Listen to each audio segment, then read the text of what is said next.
First of all, let me thank everyone in the review committee for attending this presentation, and in particular, Dr. Nelson. So I'll try to um, provide detailed information and at the same time stay within the 45 minutes allotted time. So the title of this project is Multi-Channel Detection and Acoustic Color-Based Classification of Underwater UXO in sonar imagery. We have collaborators from University of Washington Applied Research Lab, in particular Dr. Stephen Cargill and Aubrey Spania. They helped us with the model data and also looking at some of our results. I have, unfortunately, Dr. Cargill could not be present because today, ironically, there's an ONR review on his program, so he had to attend that. I have here Jack Hall, who is my graduate research assistant, and he has produced some of these results. So in case there's some specific questions related to the results, he's here to help. So please don't hesitate to ask questions during or after the presentation. So this research pretty much addresses the needs stated in the statement of need number MR-14-01 in wide area and detail survey, which basically involved rapid and highly efficient detection, classification, remediation of military munitions, particularly in shallow water environments, which can pose to public and also could be hazard to the environment. The project is started in March 2014. Right now we are actually we're over this no-cost extension period, and this period allows us to basically fulfill our commitment to the graduate student, and also prepare a couple of papers for presentation at Oceans and also IEEE Oceanic Engineering journal paper. So the technical objectives specifically are, well, first of all, the main objective is the development of an automatic target recognition system, or an ATR algorithm, that allows us to work with low-frequency synthetic aperture data and help us with the detection and classification of military munitions. We look at this process as a two-step process. So the first step involves the development of a detection system, and for that we've used a method that we've developed under ONR support a couple of years ago, and it is called the broadband coherence test. It's been extremely effective for detecting mines, underwater mines in very cluttered environment, and our hope here is that we can achieve similar results and provide good detection probability and at the same time offer low false alarm rate. The second step in the process is the development of a classification system, and for that we're using a method that's known as a matched subspace classifier. The challenge that we've taken here is to train the classifier exclusively on model-generated data, and particularly we're using the APL-UW models, and then test the classifier on real data. In particular, we looked at the PON EX10 data set and the recent T-Rex data.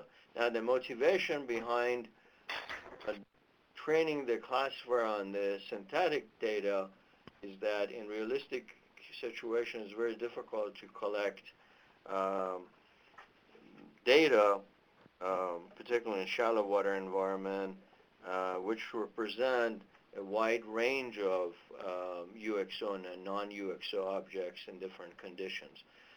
Whereas with the synthetic data generation models, we can generate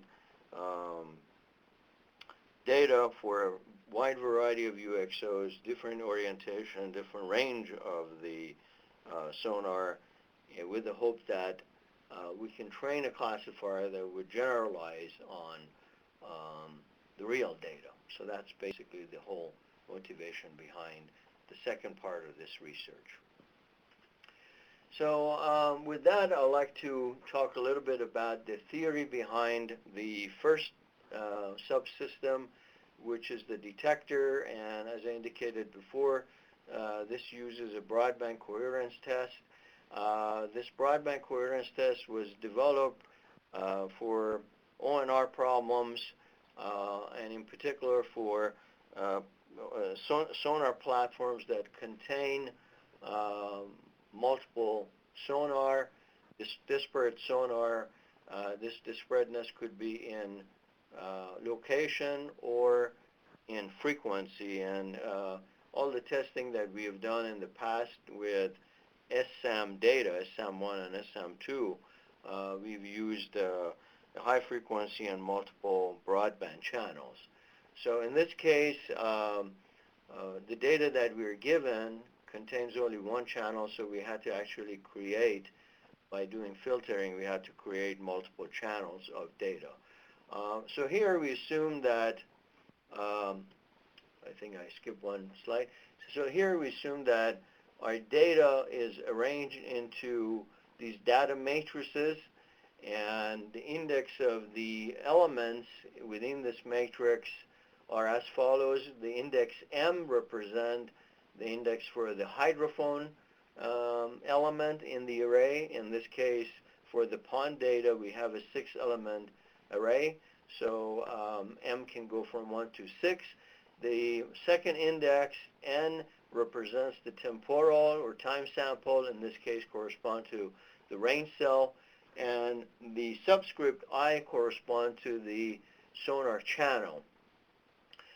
So basically, this matrix Xi represent the data matrix for channel I over a range band from 0 to n-1 and M hydrophone elements. Now, if we vectorize this and generate a composite vector of the data which sort of combines all the data from multiple bands, then we can create the covariance matrix of this composite vector, and we call this R. So R is the covariance matrix of the data for all the channels augmented together. And this matrix captures all the time, space, second-order statistics of the data. Now, if you're given PIID realizations, in this case, cap P represents the number of pings that we have in the data. If we're given P pings, for instance, then we can concatenate all these data of multiple pings together and generate this matrix Z tilde, from which we can estimate the maximum likelihood estimate of the covariance matrix and use that in the generalized likelihood ratio test, which basically tests against the null hypothesis that the covariance matrix is block diagonal, and that's the scenario where we have pretty much background noise and the channels are uncorrelated from each other. So this generalized likelihood ratio test yields this likelihood ratio which is given by the det of R hat over the product of the det of RII hat, where RI hats are the covariance matrix of the individual channels, the sample covariance matrix of the individual channel I, and R hat is the sample covariance matrix of the composite data. So we can estimate R hat using this sample covariance equation, which is basically nothing but the maximum likelihood estimate of the covariance matrix. The problem with this, by the way, this likelihood ratio in this case is referred to as a Hadamard ratio, and the problem with the Hadamard ratio is that a lot of times the size of this matrix is really large, and we don't have enough realizations to generate a meaningful estimate of R hat and RI. Mo, how many samples do you think you need per degree of freedom? Well, definitely you need, the rule of thumb is 4 times at least the number of the dimension of the matrix. Okay. In this case, the dimension, depending on how many elements you have in your array and the size of the window that you're using for range gating, the size could be large. Unfortunately, in a realistic case, you may not get a large number of pings on the target. So that's one of the issues with the standard likelihood ratio, or in this case, the Hadamard ratio.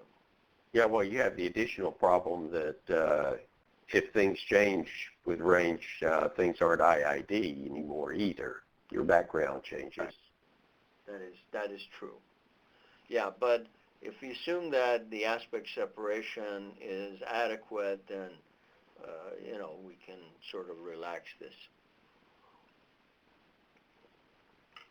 Any other question? Okay. So if we assume that these L data channels are individually and jointly 2D white census stationary, then under certain conditions that are actually presented in our paper, we have an IEEE transaction paper on this work, and under certain conditions, this GLRT test becomes something that we call a broadband coherence test, which is given by this equation, and as one can see, it's basically the double integral of the log of the Hadamard ratio of the spectral density matrix over the product of the spectral density of the individual channels.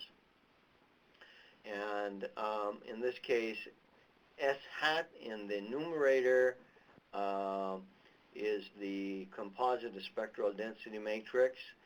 The elements of this matrix are given as follows.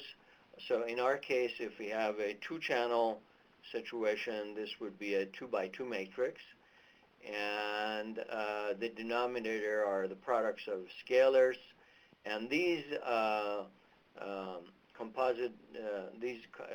spectral density elements can be easily computed by taking the 2D Fourier transform of the realization P, in this case aspect P, of sonar band I, with respect to frequency and wave number, and that's average over the number of pings in this case. That gives an estimate of the cross power spectrum between the channel I and channel K. So basically this detector tests the hypothesis that under the true hypothesis when the target's present. Um, we have high level of coherence measured by this likelihood ratio, and when we have background cases, then the level of coherence would be much smaller. And this difference of the coherence level will allow us to separate the targets from the background, and that's basically the goal of this detector. So this was the first task of this proposal, and then the second task was to work with our collaborators at APL, UW, and use their model-generated data and form acoustic color features that are later on used for training the classifier. The model data is generated using a fast ray model developed by Cargill and his collaborators. And this describes a four-path system that are indicated in the bottom of this page. The first path is just the direct path from the source to the receiver, does not involve the sediment. Paths 2, 3, and 4 involves the interaction with the sediment. In particular, path 2 and 3 has just one basically bounce from the bottom, whereas path 4 involves two bottom interactions. With this model, one can generate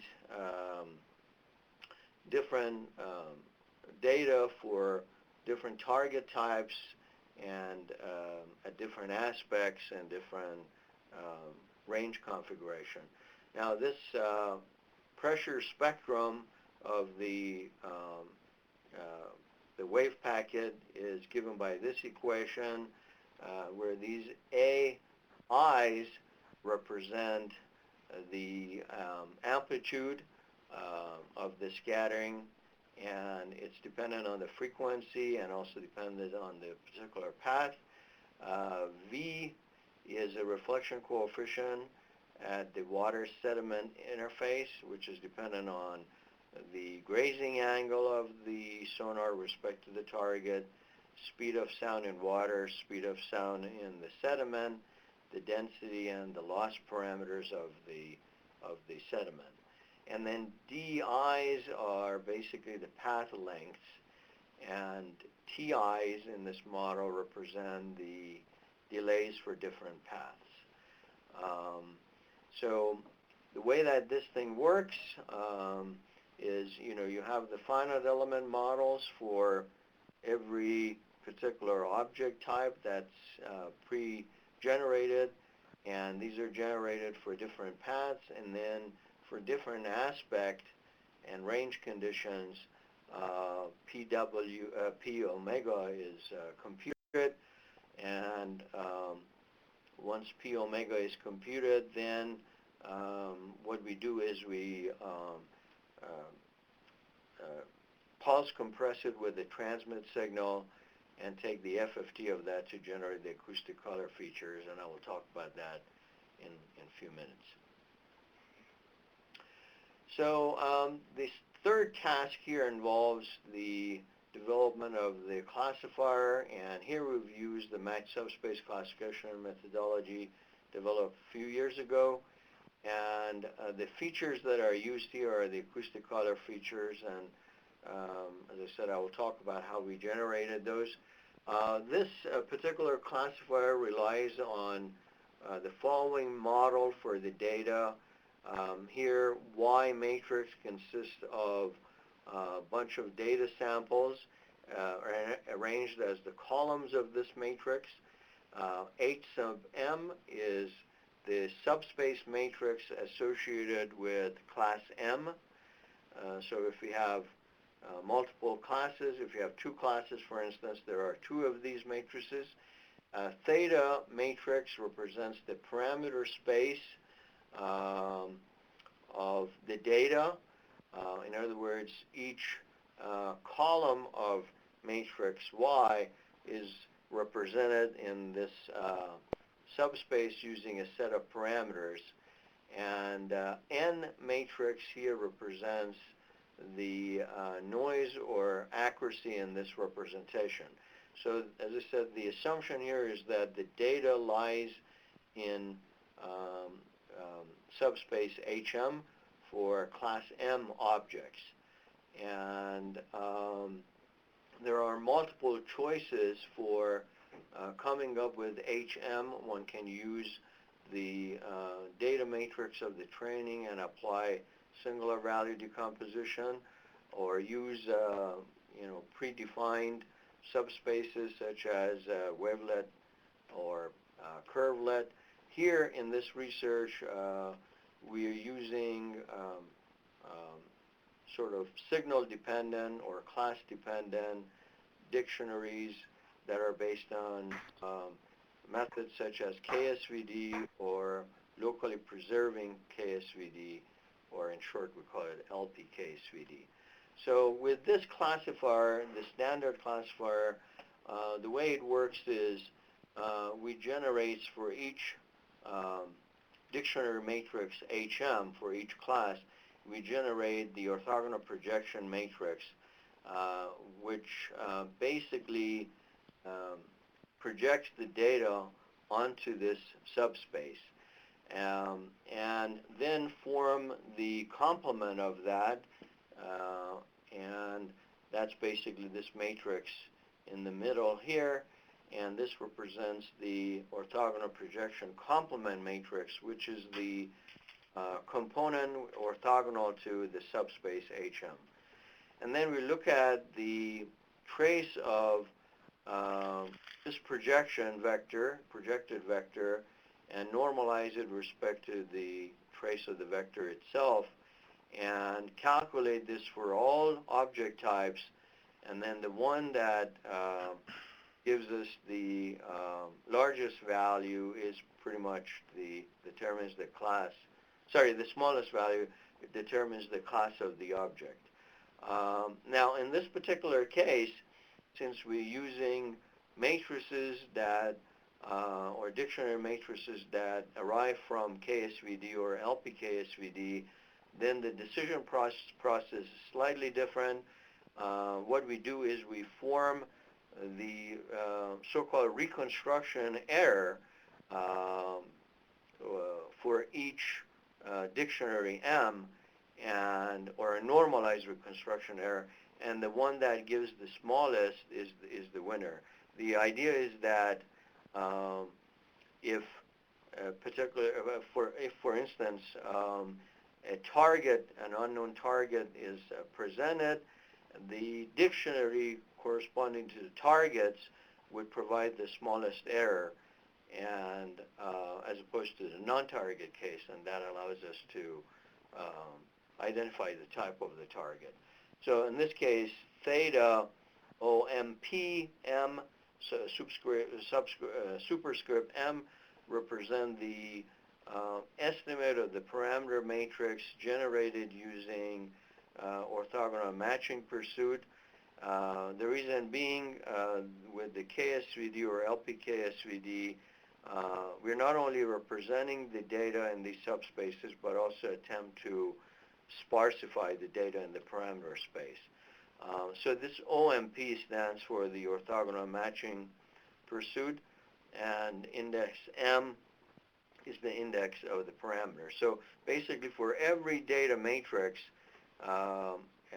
we test or find the parameter matrix theta superscript MOMP and calculate this ratio, and the one that gives the smallest is the winner, which represents the class of the object. So basically this was a very brief description of the methods and ideas that we've used in these three tasks. So for the next 15 minutes or so, I would like to share our results with you. So first I'm going to share the results of the detector. So the to use the detector, there's some data preparation that we have to go through. So here, this block diagram represents, how we prepare the data that would be the input to the broadband coherence test. In order to generate a dual frequency, or in order to mimic a dual frequency scenario, we filter every individual raw data using a bank of filters, a low pass and a high pass, which in this case are 8th order Butterworth, a low pass and a high pass. And then we go through this concatenation process, generate this matrix, italic matrix Z, form the spectral estimation or estimate of the cross densities matrix. And then once we have these cross-density spectra, then we can form the broadband coherence statistics.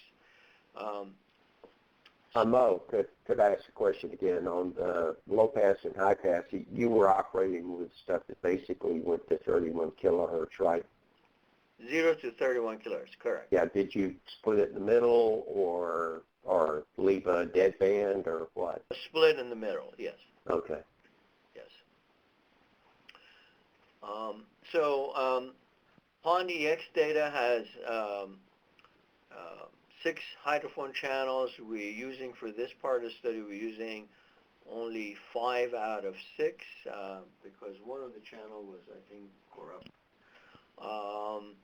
The transmit was a 6 millisecond linear FM, and I think I've talked about the rest of this slide. Okay, so this slide shows the result of the detector when compared with the standard likelihood ratio test or generalized likelihood ratio test. And for generating these raw curves, we have used all 10 runs of the Pond EX10 data. And the raw curves show 2 plots. The blue one is the raw curve for the broadband coherence test, and the red one is for the Hadamard ratio, which is basically the standard generalized likelihood ratio test. And as can be seen at the knee point of the raw curve, where the sum of PD plus PFA is equal to 1, we have 99% detection for the broadband coherence test and 88% detection rate for the Hadamard ratio. To generate these raw curves, we've used all the target cases in these data sets and equal number of randomly selected backgrounds in order to make sure that the statistics are not biased. To visualize the detection results, we've compared the likelihood ratio images with the SAS image that's generated using an omega K beamformer. And what you see in the bottom of this page are respectively from the left to right this omega K SAS image, which shows the location of all the targets in the Pond EX data. This was done at an 80-degree orientation. And the middle one is the result of the broadband coherence test, and the one to the right is the Hadamard ratio. And a visualization of these results indicate that the Hadamard ratio has some difficulties picking up some targets, and it generates more false alarm than the broadband coherence test. Now, unfortunately, further testing on the T-Rex 13 could not be done because apparently the raw data for T-Rex 13 is a different distribution, and we could not have it at CSU. Okay, so now this brings us to the classification result part. First, I'm going to talk about the generating the training data and how we generated the dictionaries for the classifier. So we used the finite element model that was given to us to produce the scattering amplitudes, A sub i's, that I mentioned on the previous pages, for all types of UXO and non-UXO objects that are indicated in this table. So there are a total of 10 objects that we've considered, some of which are not in the PON-EX data, but most of them are in the T-REX data. These were generated in the frequency range of 0 to 31 kilohertz for the PON-EX. For T-REX, the frequency range was slightly different. Once the finite element models are given, then we can run the fast array model to generate the raw data for different configuration. In this case, to mimic the PON-EX data, we're using the linear runs. Although, one can use the circular runs as well, but in this case, we've used the linear runs only. Once these raw data are generated, then pulse compression and FFT are applied to generate the acoustic color data for every aspect, if you're using a circular path, or every ping if you're using a linear path. And that's plotted here. So this is an example. The image on the bottom, the right side, is the acoustic color for a 3 feet aluminum cylinder, and generated using a linear SAS fast array model. So the horizontal axis represents frequency in hertz, and vertical represents aspect. And visual evaluation of these acoustic color with those of similar objects in PON-EX10 indicate that even for the real data, acoustic color pretty much remain similar to those of the model-generated systems. Of course, that depends on the bottom conditions as well. Now, for generating or designing the classifier, only 1/7 of the aspects of the acoustic color data are used, and then those were used in conjunction with the KSVD and LPKSVD codes to generate those HM dictionaries for the classifier.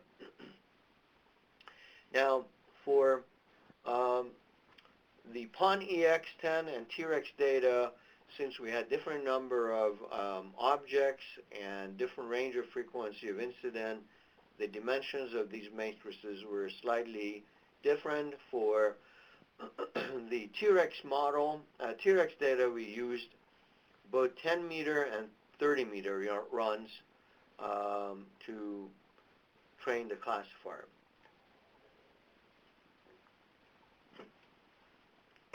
Excuse me. So this page shows the performance plots of the design classifiers on the PON-EX0, 9, and 10 data set. For testing, we're using the filtered runs out of the PON-EX10 data that were generated by APL UW. This is done in order to make sure that the influence of the neighboring objects are reduced or eliminated as much as possible on the acoustic color of a particular object. So this process involves some inverse filtering, inverse SAS filtering, match filtering, and again going back to the acoustic color domain. And in our case, we are using a matrix Y, which has 3 columns, because we're using basically 3 aspects to make decisions. So the results that you see here are the results based on only three aspects. And in addition, in order to mimic realistic situations where the platform could have some instability, the aspect separation is not uniform. So what we're doing is we're adding a uniformly distributed random variable to each aspect separation. So basically, this mimics a situation where because of the platform instability, the aspect separation could not be guaranteed to be uniform. And the result that you see on the top right are the rock curves. Here, the vertical axis represents probability of correct classification, and the horizontal axis represents a probability of false alarm. And these are generated for 50 Monte Carlo trials, where at each trial we we start a different initial aspect. And obviously the random number generator changes also from one trial to another. And here, the red plot shows the rock curve of the LP-KSVD, and the green one is for the standard KSVD, and the knee points indicate 93% PCC for the first one, and 90% PCC for the second one. So slightly, so the LP KSVD performs slightly better than the standard KSVD. Now, in order to validate this result, what we did was we ran this LP KSVD for these 50 Monte Carlo trials and plotted the best and worst rock curve performance. And these are shown in the bottom right plot. And as one can observe, the performance of the LP-KSVD is pretty stable, not much difference between the worst case and the best case, which is a promising result.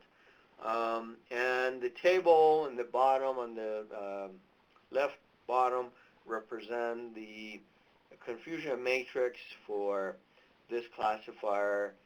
And for instance, here for aluminum pipe, we have, which is a non-UXO, we have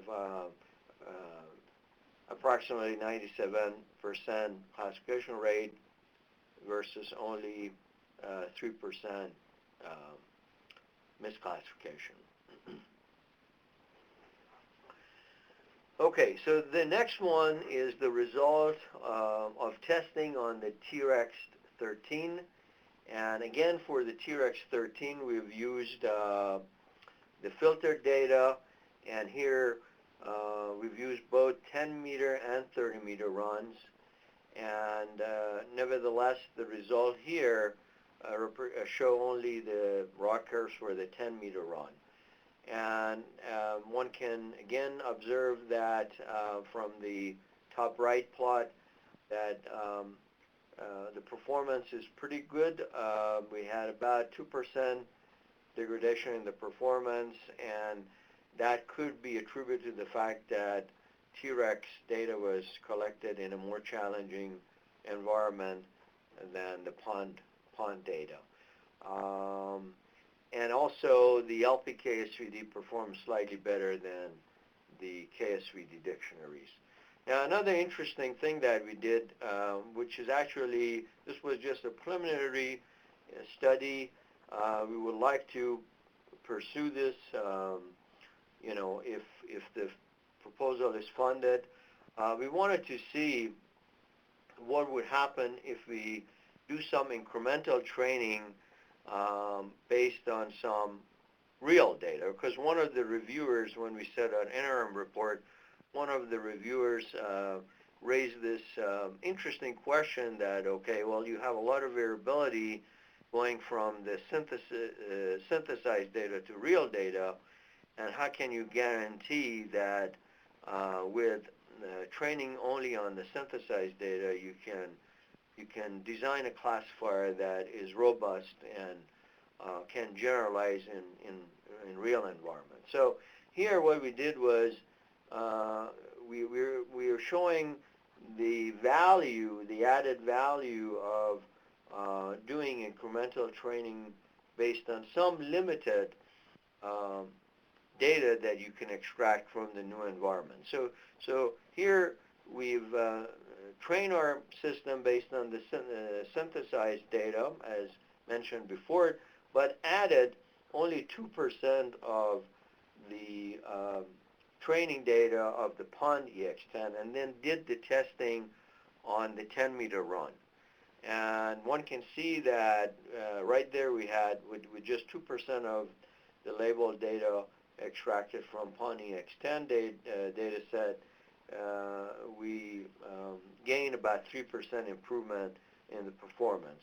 Of course, this is very preliminary, and more testing should be done in realistic cases, in realistic data sets, and determine what type of training or in situ training would be more appropriate for these types of data sets. So we would like to investigate this, if possible, in the next phase of research. Okay, so this is briefly the budget distribution so far. I'm not going to spend that much time, except it shows that if we get rid of the PI and the graduate, the student, we can save a lot of money. So, okay. So the next slide shows the transition plan, and basically what we would like to do in the next phase. So first of all, here are some of the topics that we believe would merit additional research. Task 1 deals with coming up with an adaptive thresholding scheme for the broadband coherence test. And that involves using some environmental context in the new environment, when we're operating in a new environment, to adjust the threshold, adaptively adjust the threshold of the detector. And that involves also looking at the null distribution of the detector and for every new environment, and choosing the appropriate threshold. The second task involved incremental training in new environments, and I hope that I was able to justify the need for this task because of this limited experimental analysis that we did.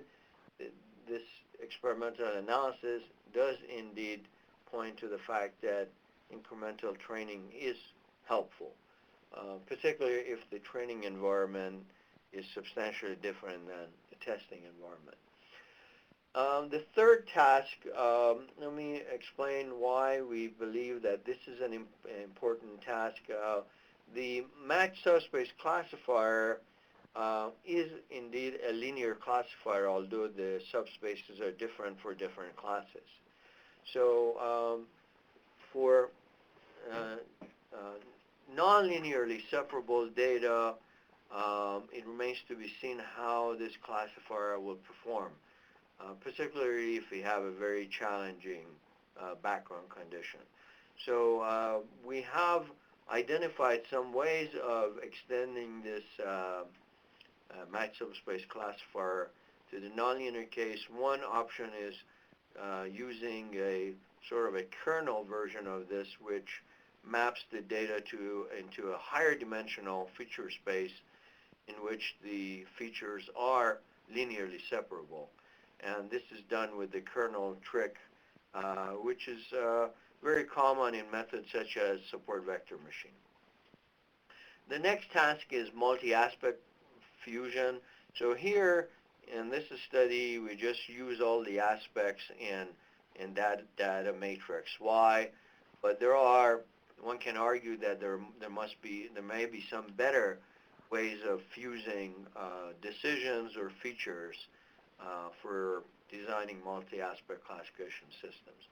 And then obviously the most important thing here is more testing and evaluation on a more challenging data set. We would like to get hold of Bay EX data and start using that and testing it, testing both the detector and classifier on it. And then finally, we are hoping that our results will lead to two IEEE journal publications, and that's one of our transition plans. And also, we have good relations with folks at NSWC Panama City, and for one of the projects that we have here, we have transitioned our code and documentation, and they have actually put some of our code into their testbed system, and we're hoping that we can do the same here with our codes that we developed for this project, and have them tested on more sensitive data and report the results to us.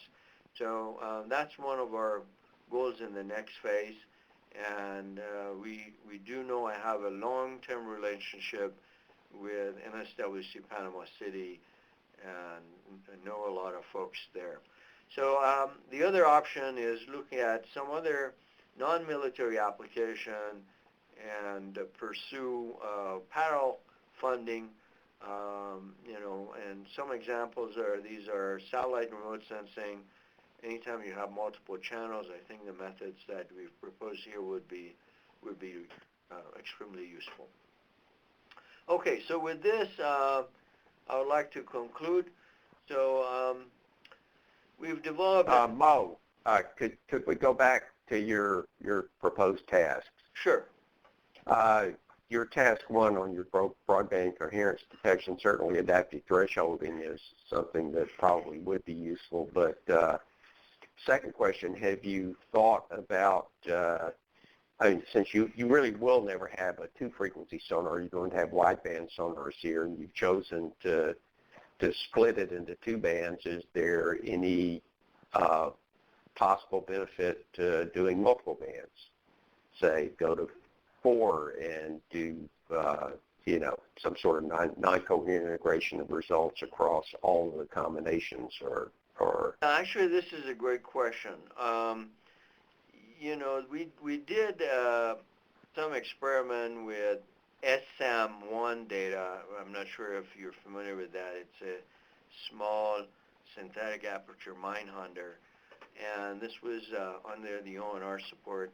This particular SAM platform has, if I remember correctly, 4 channels, 1 high frequency and 3 broadband. And what we did was we started with 2 channels, a high frequency and a broadband, and then added the second broadband and the third broadband. And then the results that we published in a paper, I'll be more than happy to share that with you, indicated that going from 2 to 3 helps a little bit, but going from 3 to 4 reaches a diminishing point of diminishing return. In other words, going from 3 to 4 actually deteriorated the performance slightly. So it's not even square root of n improvement. No. No. Now, having said that, I don't know what's going to happen with this data. This was our experiment with the SAM data. Here, you're dealing with a different sonar, different range of frequencies, so that's an interesting question that we would like to, given the opportunity to work on this, we would like to look into that as well. Hey, this is Dave Rohde. I got a question along the same lines, because I know in the Navy we're looking at the bluefin sonar, which is the frequency range is much different. It's much higher. So how would using different frequencies at maybe higher frequencies impact?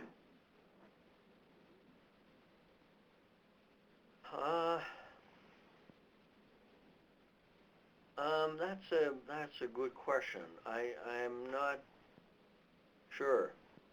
Um, Most of the data that these guys collected in NSWC range from 0 to, range is Mm-hmm. definitely below 40 kilohertz. Okay, so you're dependent on their data as you That indicated. that goes back to, maybe that's a range of frequency that they've been using historically for buried mine hunting. Yeah.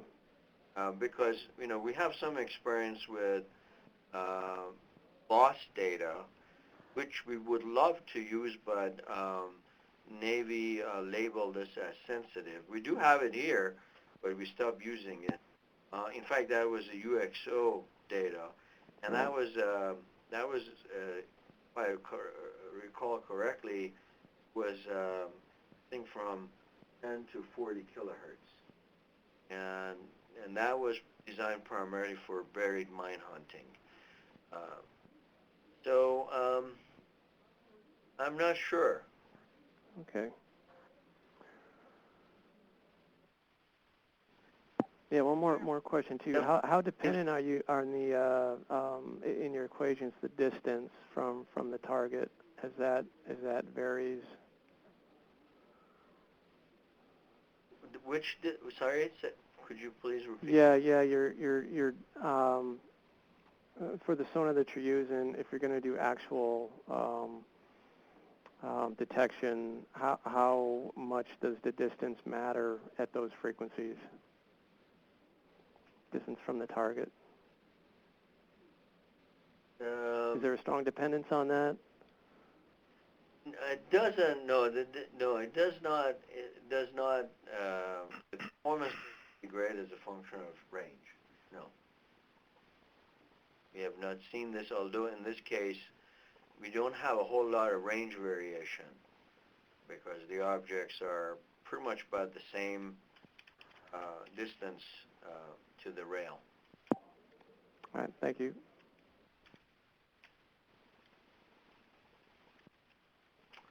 Okay, any other question?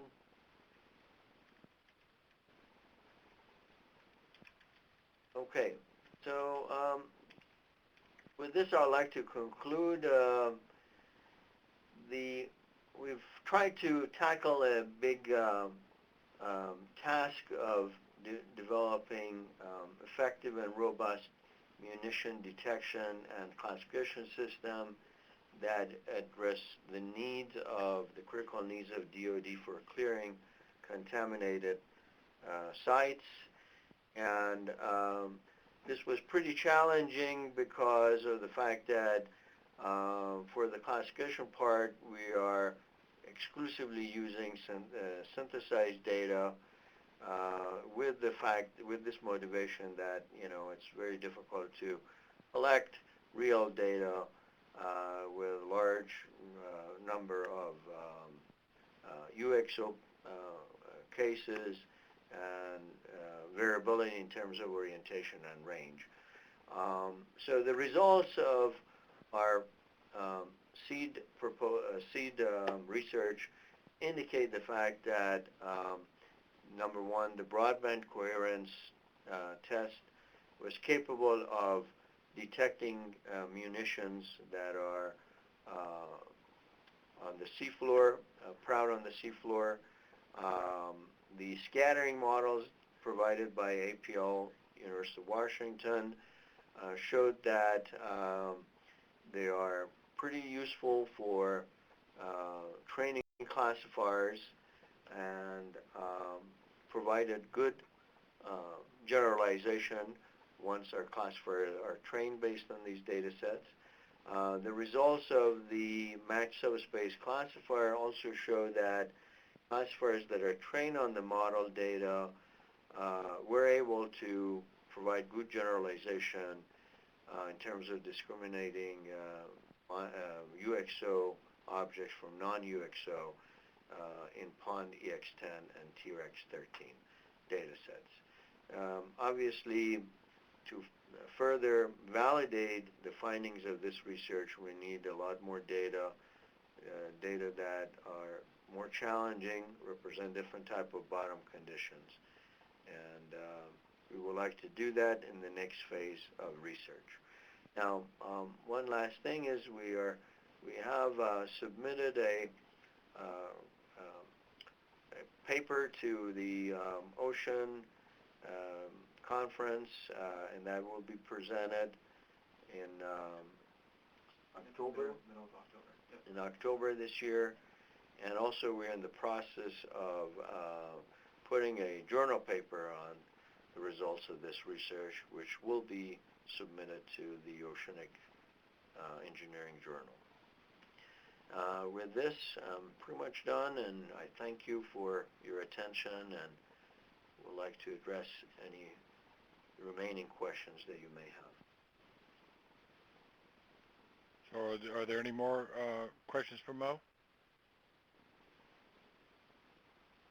So sounding like it not, I think people got theirs answered as we went through the And talks. please don't Go ahead. hesitate to send me emails if there are any questions, or if you like clarification on some of these results. We'll be more than happy to send you more details, publications, reports, whatever. Yeah, that's great. That's actually a good idea. If any of the committee would like some more details, or they think of something later, maybe if you just route it through Natalia, she can forward it to Mo. Sure. So we thank you. It was a very interesting project. The results are quite exciting, huh? We were jazzed to look at what you could do if you could train with synthetic data, and I think we got a good peek of that. So we're looking forward to the final report, Mo, and thanks to all the committee for attending. Yeah, thank